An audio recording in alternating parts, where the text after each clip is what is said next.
শুভেচ্ছা স্বাগত, তারেক রহমানের আগমন, শুভেচ্ছা স্বাগত, প্রধানমন্ত্রীর আগমন, শুভেচ্ছা স্বাগত, প্রধানমন্ত্রীর আগমন, শুভেচ্ছা স্বাগত, পুলিশের পক্ষ থেকে স্বাগত, তারেক রহমানের আগমন, আমির ভাইয়ের পক্ষ থেকে, আগ্রহের শুভেচ্ছা, সাদাসনের পক্ষ থেকে, আগ্রহের শুভেচ্ছা, বংশধানের পক্ষ থেকে, আগ্রহের শুভেচ্ছা, পুলিশের পক্ষ থেকে, আগ্রহের শুভেচ্ছা।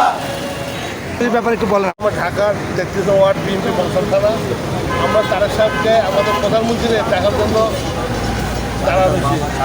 স্বাগত জানানোর জন্য আমরা রোডে আছি, রাজপথেও ছিলাম, আগেও যে উদ্যোগগুলো করেছিল।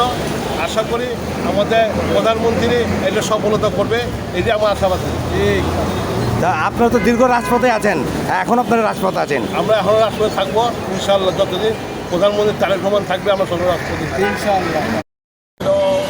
নির্বাচনী বিএনপির এজেন্ডা ছিল, উনি খাল খননের, তাই উনি আজকে চাঁদপুরে যাবেন খাল খনন উদ্বোধন করার জন্য।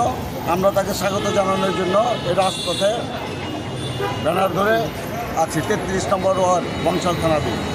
তো বর্তমান তো মানে পরিস্থিতি খুবই ভালো এবং আপনাদের প্রধানমন্ত্রী খুব কাজ করছেন ভালো ভালো, এই সম্বন্ধে একটু বলেন আমাদেরকে। যে জনকল্যাণমূলক যে কাজগুলো উনি ইস্তেহারে যেগুলো দিয়ে আসেন সেগুলো পুঙ্খানুপুঙ্খানুভাবে করে যাচ্ছেন। জনগণও খুশি, আমরাও খুশি। আর জনগণ মানে প্রধানমন্ত্রী যেভাবে কাজ করছেন বর্তমানে, এটা তারা মানে দৃষ্টিনন্দন করছে, এই সম্বন্ধে একটু বলুন তো। এরকম তো প্রধানমন্ত্রী আমরা দেখিনি মানে 65 বছরে। যেমন ফ্যামিলি স্মার্ট কার্ডগুলো দিচ্ছে, কৃষক স্মার্ট দিচ্ছে কিছু কিছু জায়গায়। আর ঢাকার মতো আস্তে আস্তে চলে আসবে। উনি ফ্যামিলি কার্ডগুলো উনি এই জনকল্যাণমূলক কাজগুলো করে যাচ্ছেন।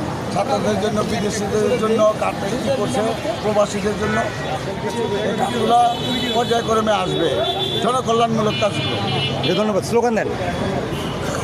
তারেক রহমানের আগমন, শুভেচ্ছা স্বাগত, শুভেচ্ছা স্বাগত, তারেক রহমানের আগমন, পুলিশের পক্ষ থেকে, আগ্রহের শুভেচ্ছা, বংশাল থানার পক্ষ থেকে, আগ্রহের শুভেচ্ছা, আমির ভাইয়ের পক্ষ থেকে, আগ্রহের শুভেচ্ছা, আকাশাতের পক্ষ থেকে, আগ্রহের শুভেচ্ছা, তারেক রহমানের আগমন, শুভেচ্ছা স্বাগত, আমার ভাইয়ের পক্ষ থেকে, আগ্রহের শুভেচ্ছা, সিরাজ ভাইয়ের পক্ষ থেকে, আগ্রহের শুভেচ্ছা, 33-এর পক্ষ থেকে,